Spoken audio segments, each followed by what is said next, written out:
What's up, everybody? Flash here with Flashy Dark Arts. Today we're going to be talking about weapons of war. What are they?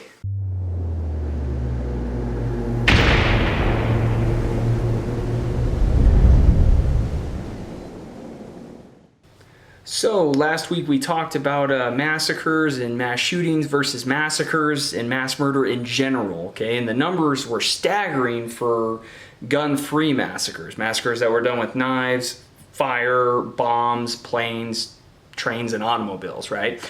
This week we're talking about actual weapons, okay? When you say weapons of war, what do you mean? Do you mean the pistol with the detachable magazine just takes a second to reload? Is that what you're talking about? Are you talking about the 17 rounds that's used all the time to kill people? Handguns are responsible for the most deaths in this country. You must be talking about handguns. Are you talking about the new designs that are mostly for civilians, where they fold up like the new Kel-Tec? Is that what you're talking about? Are you talking about, or maybe you're talking about the 22 rifle, right? Which is responsible for several massacres, and the 22 caliber bullet is responsible for more gun deaths than any other bullet. Are you talking about the pump action shotgun that carries about 6 to 8 rounds depending on what kind you get, and you pump it and you pull the trigger and you can load it any time? Is that what you're talking about? Or are you talking specifically about these, right? The big, bad, scary black one with the flip-up sights. Is this what you're talking about? Because, ladies and gentlemen, every gun was a weapon of war at some point. Okay? Are you trying to say current weapons of war? Because even that AR-15 was designed to go into the military, and the military rejected it. They went with a different gun. Okay? This is a civilian option for people who want to have a decent gun. So what are you talking about? Because all these guns have been used in mass murders. Which ones are you okay with? Now, ladies and gentlemen, if you're one of those people that prides themselves on common sense, you probably said, let's start with this one, the AR-15, right? The big, bad, scary one. You guys, now, that's the alarming part, is you most likely said, let's start with the AR-15. Here's the problem. All these guns are capable of killing unarmed people. Hell, if you watched my video last week, knives can kill a lot of people. Fire can kill a lot of people. Bombs, cars. None of the numbers of guns. You didn't watch the video. If you're saying that, you go, no, guns kill so much more people. You didn't watch the video. People kill people, ladies and gentlemen. Talk about the Happy Land nightclub fire where somebody lit a fire and burned and killed 87 people. The guy lit himself on fire in South Korea in a train, killed 192 people. The worst mass shooting we've had on American soil was 58 people. And once again, if you're saying this gun and you're concerned about this, shouldn't you be just as concerned, if not more concerned, about this one? This is very similar to a Glock 17. It's a 9mm, carries about 17 rounds, fully loaded. It's responsible for the worst school massacre on American soil, or not worst school massacre, the worst school shooting on American soil. Worst school massacre was Bath, Michigan, 1929. Guy planted explosives in the basement, right? So this one's responsible for the worst school shooting, 32 dead at Virginia Tech. But this one's for self-defense, right? Well, let's take that one too. Maybe we'll control the magazine capacity, right? So that way people can't do this. That's a 7-round magazine, ladies and gentlemen. You just gonna give me 7 rounds to defend myself against somebody who might have more? Here's the problem, ladies and gentlemen. Ammo capacity only matters when you're in a gunfight, when you're facing bad people. It doesn't matter when you're shooting unarmed civilians. None of the stuff you're proposing, the common sense gun reform, will stop mass shootings. And when you don't get the results that you hoped for, when people are killing people with pump action shotguns, you're just gonna cry and beg for more. And I know what you're saying. You're going, well, you wanna know what? Ban them all. Ban them all. And that's what it comes down to, ladies and gentlemen.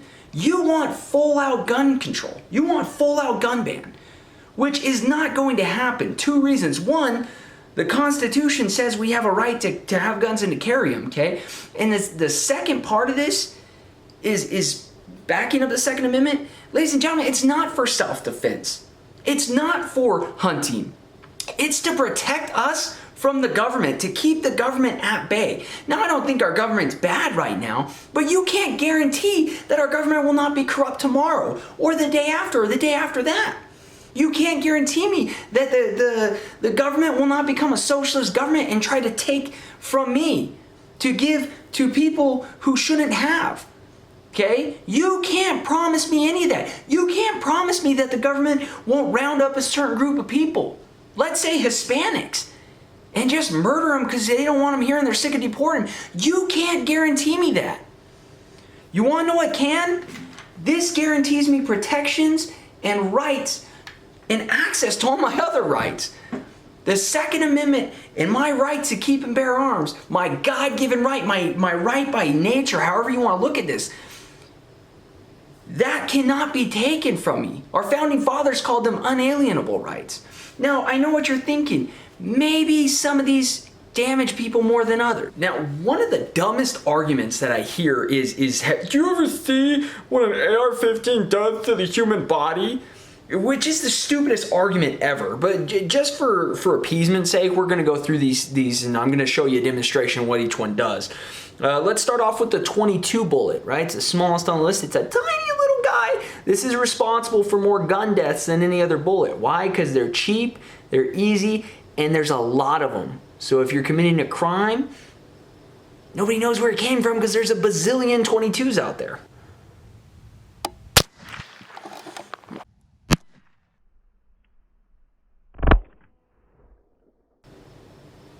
How about this one? 9mm. It's the most common self-defense round. All law enforcement agencies pretty much are switching this. They're moving away from 40s now.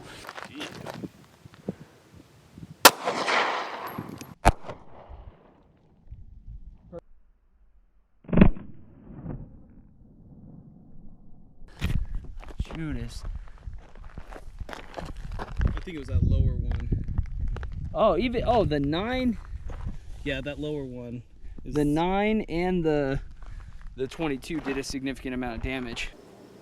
How about the 45? This big freaking hand cannon right here. This giant, thick, fat bullet. Right? Used for self-defense. Maybe it's this one.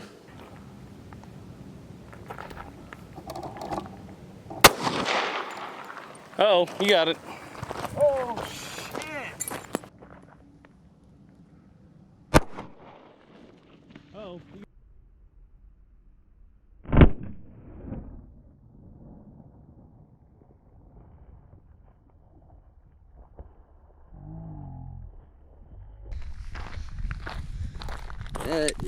That's the 45. 45 was devastating to the watermelon. Ugh. Oh, here it is, ladies and gentlemen, the dreaded 223 or 5.56, the AR-15 round, right? Fast, high velocity. Maybe it's this one. All right. This is an AR-15. 223. Ooh. Oh. Oh, there she goes. Going to the dead dog. Oh, there she goes.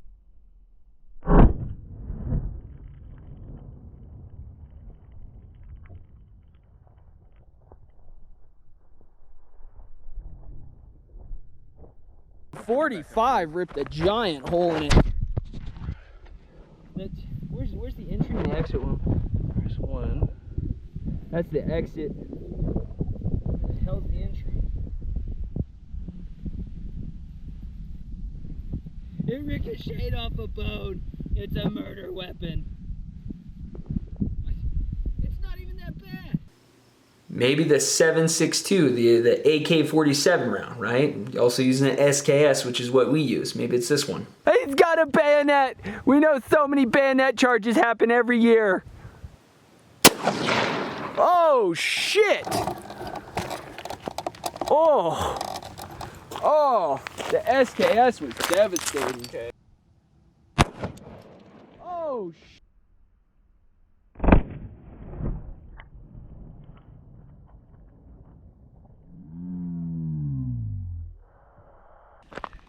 Oh, SKS 762, devastating.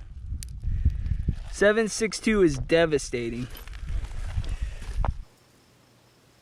Or maybe the shotgun is extremely damaging. This is the furthest weapon away from being banned. Okay, shotgun, all right. Oh, it's a killing machine. It's so devastating. Dude, We whoo. need to ban this. This needs to be banned.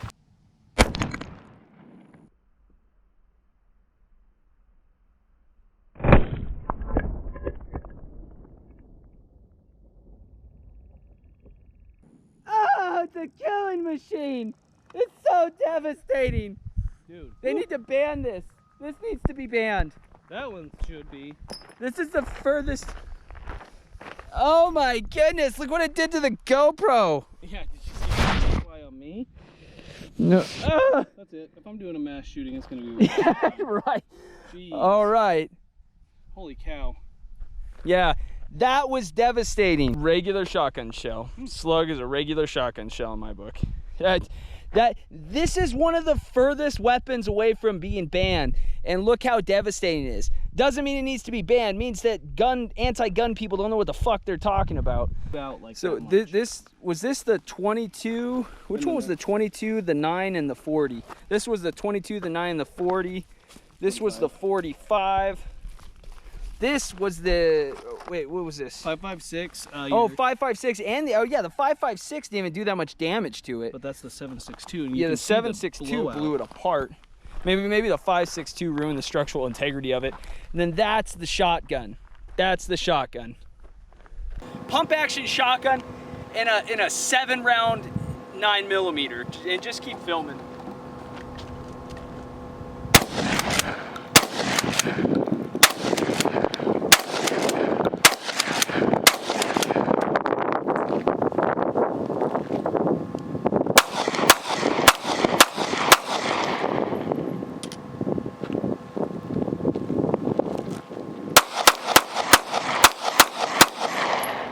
That's called the New York Reload. It's not hard to find. Just a second gun. New York, great gun control. Hence the phrase New York Reload. How do you turn this thing off? Oh, is that the button right there? That's the funny part. They act like you fucking put 50 regulations. You act like somebody can't do a fucking 5 New York Reloads or some shit. Put a locking key on it. Make it all revolvers. Ladies and gentlemen, the AR-15 wasn't a big deal until the media made it a big deal. The assault weapons ban and all that focus, all that jazz started back in like 1989 when some crazy dude that was off his rocker shot up a schoolyard full of children. He killed I think 5 or 6 kids. 5 or 6 kids, and I think he used an SKS or an AK-47. At that time, the AR-15 and the AK-47 has been out since like early to mid 1900s. I think like 1950s. Okay, the AR-15, the gas-operated system, was developed in the 1960s, and it was widely sold in the 1970s when the patent or whatever expired. It's only become a very popular weapon because of the media. The media portrays it as the weapon of mass shootings all the time. Because it's the most popular gun in the States, one of the most popular guns. Mostly because of the media. Which is sad, but to be honest, ladies and gentlemen, every one of these can kill unarmed people. You're not going to stop that until a good guy with a gun comes and stops them. Okay? The reason they want this gun is because it's good at long distance, it has high ammo capacity, which is good for gunfights, and it also can pierce armor. Okay, to a degree. Not all armor, but most vests and whatnot. It's a very, very effective weapon. And I get it, it's effective for killing people in general. But it scares me that they want this rifle. And the media will go to any lengths to do this. I remember the Sutherland Springs, Texas shooting where the guy shot up a church. There was a really good guy that stopped him. His name was Stephen Williford. Badass older dude. He was an NRA instructor. Okay, the crazy part about that whole thing was that Stephen Williford, the guy shot up the church with an AR-15, right? He killed 26 people. Stephen Williford engaged him with an AR-15. And the crazy part, I still remember watching the news, and the news said, quote unquote, that, I think it was ABC or MSNBC, one of those, they said that crazy guy, blah, blah, blah, shot up the church with an AR-15 rifle, blah, blah, blah. And a good Samaritan with a hunting rifle stopped him. Really? It was the same damn rifle. It was the same damn rifle, ladies and gentlemen. And they went as far as to stretch the truth and say, oh, the bad guy had an AR-15 and the good guy had a hunting rifle. He was just out there with his bolt-action rifle. Okay, the crazy part is Stephen Williford had about 25 rounds in his magazine. It wasn't completely full. Full is about 30 usually. And he ran out of bullets. He wound up flagging some guy down, jumped in the truck with him, and chased this SOB down after he already getting in a gunfight with him. Stephen Williford hit him, and the guy was bleeding out as he escaped. Then Stephen Williford jumps in this truck with this other guy, and as he's moving, he unloads his magazine and realizes he only has 2 rounds left. 2 rounds.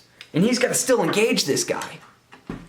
Okay? You're not going to take away that rifle from the bad guy. By the way, he got it illegally. He shouldn't even have had it. He had a domestic violence when he was in the Navy. He got a dishonorable discharge. He shouldn't have been able to buy the rifle, ladies and gentlemen.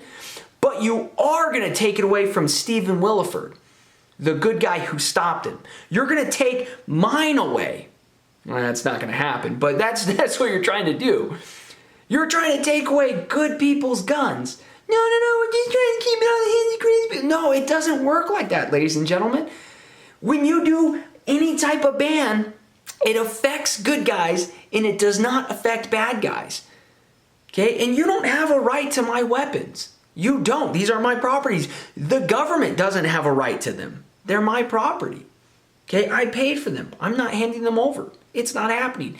And I, like most gun owners, which is 33% of the country, aren't going to hand our guns over. We don't want to. Because we know the price of it, ladies and gentlemen.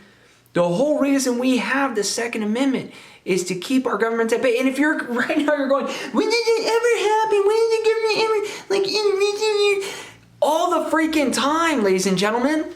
Cambodia, Soviet Union, China, what was it? Turkey, Venezuela, Hong Kong, California. All these people want their gun rights back, ladies and gentlemen, because they know it's their best chance to keep the government at bay, to keep their freedoms. A very wise man said the rifle and the pistol are both equally indispensable. He said that they deserve a place with all things good. And he said the American people have the right to keep them. Ladies and gentlemen, that man was George Washington, our first president and one of our founding fathers. These men were not stupid men. They knew. They were the brightest minds of their time. They were well educated. And they knew from history and from their current circumstances that governments ruin lives and kill far more people than these ever can. I thought it important. I wasn't going to do this, but I thought it important to show you this gun. This is a Mini 14. I grew up shooting this gun. My father was a Marine, and he loved this gun. This is what he taught me to shoot with. And he told me when I was younger, he said, you're not allowed to have these anymore. It's an assault weapon. And da, da, da. Ladies and gentlemen, this gun survived the first assault weapons ban in America. And ladies and gentlemen, all my guns are going to survive the second one. I don't know what to tell you. Like, they're not going anywhere. Okay? If I had 12 guns and the government banned 6 of them, how many guns do I have? 12. Sorry, it's my favorite joke. Ladies and gentlemen, join me next week as we talk about tyrannical governments.